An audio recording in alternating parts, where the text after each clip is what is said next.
اللہ کے نبی صلی اللہ علیہ وسلم فرمائے، ابھی صحیح بخاری اور صحیح مسلم کی روایت ہے کہ ایک بدکارہ عورت کسی کنویں کے پاس سے گزر رہی تھی۔ اس بدکارہ عورت نے وہاں پہ ایک پیاسے کتے کو دیکھا۔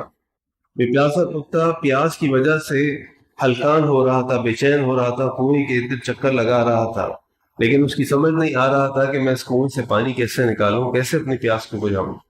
اس زانی عورت نے اس پیاسے کتے پر رحم کھایا اور اللہ کے لیے اس کنویں میں اپنے موضوع کو ڈال کر انہیں پانی بھرا اور ان موضوع سے پھر اس کتے کو پانی پلایا۔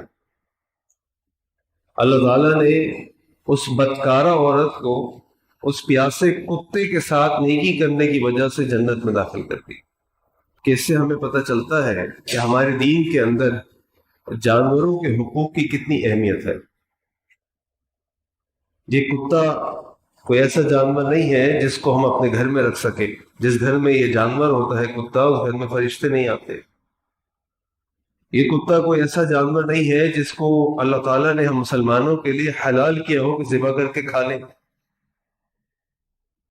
بلکہ یہ کتا تو ایسا جانور ہے کہ اگر یہ ہمارے کسی برتن میں منہ ڈال دے یا منہ لگا دے تو اس برتن کو ہمیں 7 مرتبہ پانی سے اور 1 مرتبہ مٹی سے دھو کے پاک کرنا ہوتا ہے۔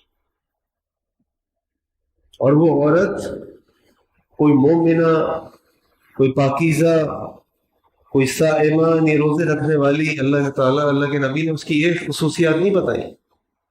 اللہ کے نبی صلی اللہ علیہ وسلم نے اس عورت کا نام بھی نہیں بتایا۔